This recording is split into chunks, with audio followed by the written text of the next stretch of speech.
Racism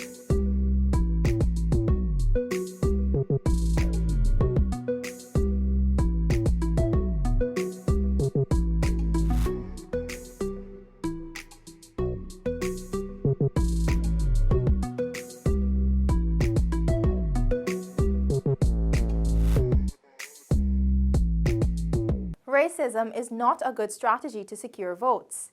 It's Wednesday, August 7. We have lots to tell you today.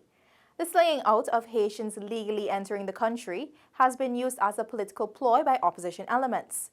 During a radio interview earlier today, Prime Minister the Honorable Moses Nagamutu condemned such stratagem used to secure votes, noting that it is an irresponsible act to instill hatred of one set of people against the other. He has urged that such action be stopped. Stop this nonsense. Stop the hate against the Haitian. Do not use them as political footballs. Do not use them as scapegoat in your quest for political power. And do not incite our people against the Haitians. The Prime Minister made this call during an interview on Insight on Voice of Guyana VOG 102.5 FM. He explained that the movement from a lower economy to a higher economy for betterment is part of our human nature and happens across all continents of the world. Haitians are Caribbean citizens. They're our brothers and sisters in the Caribbean. They have a right to move anywhere where they perceive they could have a better life, because that's the dialectics of movements in the world. The Prime Minister called out the political opposition and urged Guyanese to be vigilant and not to fall prey to the hatred being peddled. The opposition elements in this country are irresponsible, political opposition, and their allies and their friends to use the statistics as if the Haitians are coming here and they're doing a disappearing act and that they are being registered to vote in the next election. This is racism. This is xenophobia. This is instilling hatred of one set of people against another. And we have seen where this had taken the world. We should celebrate the fact that so many people are coming to this country because the country is a better place. For InfoHub, Rebecca Ganesh. In today's post-cabinet roundup, we look at the mode of government moving forward, GCOM and registration, and updates on salary increases. Paul McAdam has the details. Cabinet last met on August 6. Director General of the Ministry of the Presidency, Joseph Harmon, said that Cabinet has accepted the coalition government's interim status as stated by the Caribbean Court of Justice based on international conventions. It was clearly understood that the interim government is the government and is empowered to ensure the welfare of all citizens, maintain law and order, manage and deliver public services, command the police and army, ensure peace and security, and attend to routine functions of administration. With the Ghana Elections Commission's registration process accelerating past 150,000 persons, DG Harmon reminded that the CCJ advised Ghana's constitutional actors to do what is in the country's best interest. The GCOM that had a new chairman appointed, and the chairman has actually started meeting with our commissioners and meeting with people. The leader of the opposition, the president, they have maintained contact, and they're in constant contact.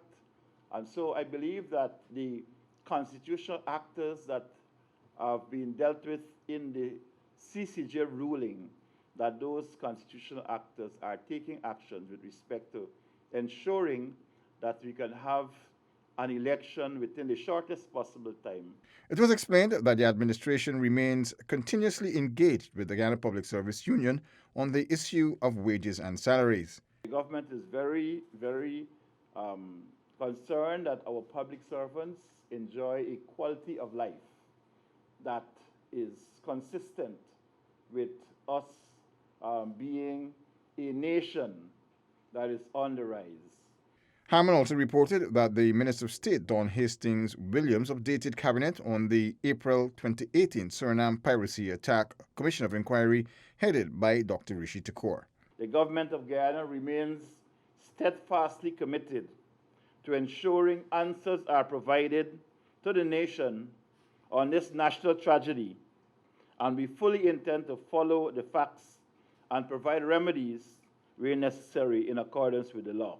The Financial Intelligence Unit's 2018 annual report, the 2017 Sugar Industry Labour Welfare Fund Committee annual report, and the 2018 Dependents Pension Fund report were presented to Cabinet.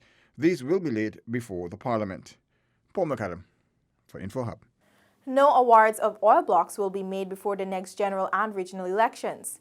Minister of Legal Affairs and Attorney General, the Honorable Basil Williams, has made this clear, putting all assumptions to rest. The Legal Affairs Minister was at the time speaking at a forum hosted by the American Chambers of Commerce Guyana, where the Caribbean Court of Justice's consequential orders on the no confidence motion case and its implications for business in Guyana was discussed. AG Williams reiterated that the government has accepted their interim status and acknowledges the limitations it has on entering into new contracts, particularly highlighting the sales of new oil blocks. We are there as an interim government. We have acknowledged that. We only could do routine matters, and I respectfully submit right now that in dealings with the Chamber, they largely deal with commercial contracts, and there's nothing stopping them from entering into commercial contracts.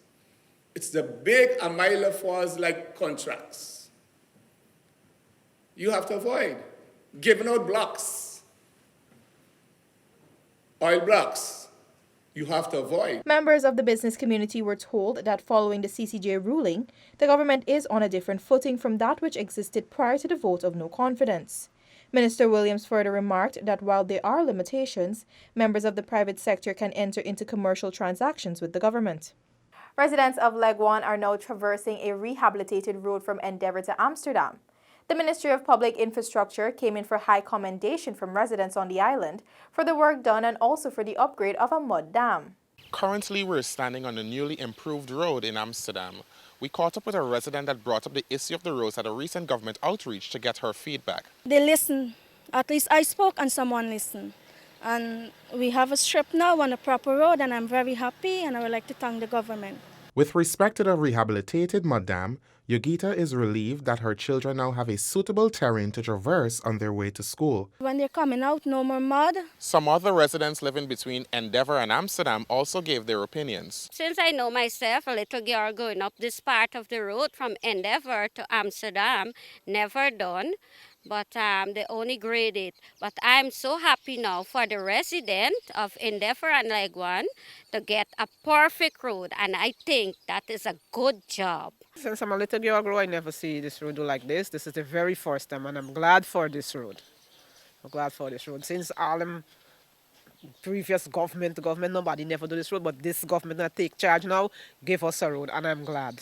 District 3 engineer within Ministry of Public Infrastructure, Sinarain Nandram, spoke about the scope of the works that have been undertaken. We expended in excess of $16 million to upgrade from a crusher run road to the asphaltic concrete road. And the design life expectancy of this road is approximately 5 years. With care, it can decrease if people do get careless, and it's subject to heavy machinery usage. Engineer Nandram also mentioned some other areas that will benefit from future road upgrades. From Amsterdam to Canefield will be upgraded in 2020 from a sand road to a crusher run road.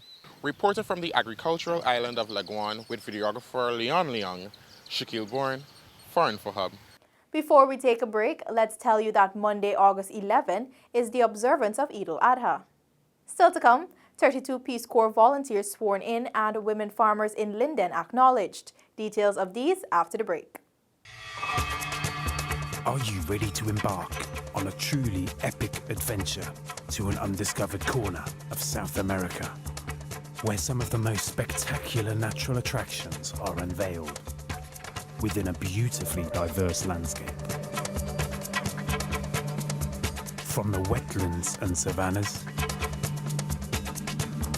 to the ancient mountains, magnificent waterways, and lush enriching rainforest would provide a vast playground for some of the most exotic and breathtaking creatures on the planet, including many of the world's giant species. This untouched land of mystery and wonder serves up an exclusive experience for travelers. So are you ready for a new, awe-inspiring adventure? Welcome back to nature. Welcome to Guyana.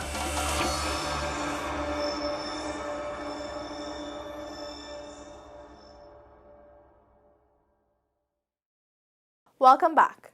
The most recent batch of Peace Corps volunteers was today sworn in by U.S. Ambassador to Guyana, Her Excellency Sarah Ann Lynch. The 32 volunteers will serve in 8 of Guyana's 10 regions for the next 2 years. Regarded as the toughest job the volunteers will ever love, the U.S. Ambassador to Guyana, Sarah Ann Lynch, who is also a former Peace Corps volunteer, urged the current volunteers to serve with professionalism, excellence, and commitment.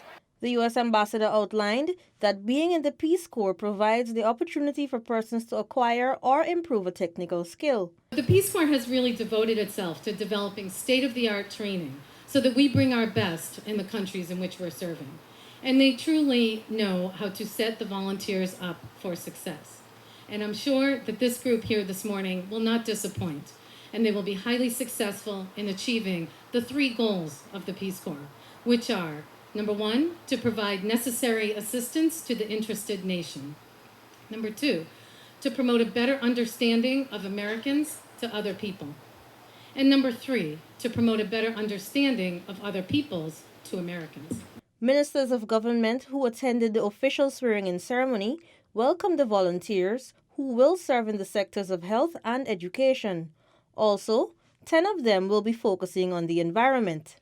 The Peace Corps Environment Volunteers comes at a pivotal time in Guyana's history, where the government of the day is focused on implementation of the Green State Development Agenda, with the objective of building an eco-friendly economy where societal development and economic growth are in harmony with the conservation and preservation of our natural resources.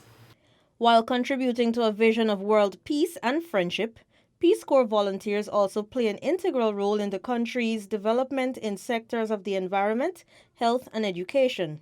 From the residence of the U.S. Ambassador to Guyana in Commons Lodge on the east coast of Demerara, with videographer Kenyan Bacchus, I am Delicia Haynes for InfoHub. Merriment and excitement filled the atmosphere as the Ministry of Agriculture hosted its first Women in Agriculture Appreciation Day. We're here on the deck of the recently refurbished Watuka Guest House, where the Ministry of Agriculture is holding its first ever Women in Agriculture Appreciation Day.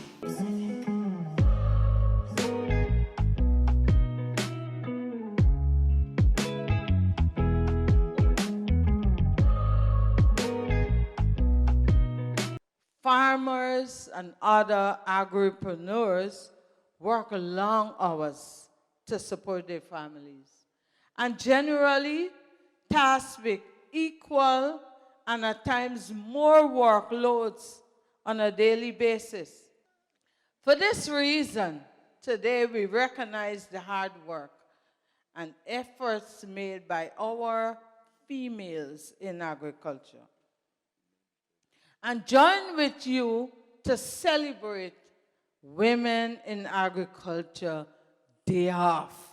Minister Adams Yearwood recognizes the central role that women play in the food chain and agricultural output globally, stressing that it is imperative that more focus is placed on new and innovative ways to advance women's contribution to the sector. It is important that our country recognizes significant contributions of women that women make towards the development of agriculture in rural communities and in the country holistically.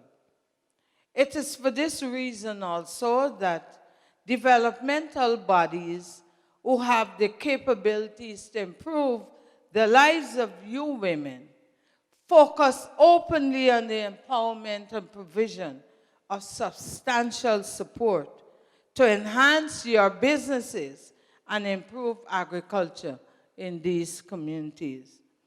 From the mining town of Linden in Region 10, with videographer Joanne Jordan, I am Nkosi Bruce for InfoHub. Your GCOM tip for today: get your documents ready to register. You must have one of these documents: a birth certificate, a valid passport, adoption certificate, or a naturalization certificate. For married women, a marriage certificate is required, and for individuals who have had a name change that is not stated on the birth certificate, a deed poll must be presented. Only original documents will be accepted. Get registered. It's part of the National Registration Act. That's all for today. Connect with us on WhatsApp, Facebook, and YouTube. Much more news is on our website, dpi.gov.gy, and pop over to Instagram for the latest photo updates at DPI Guyana. Your bridge and weather reporter up next. Goodbye for now.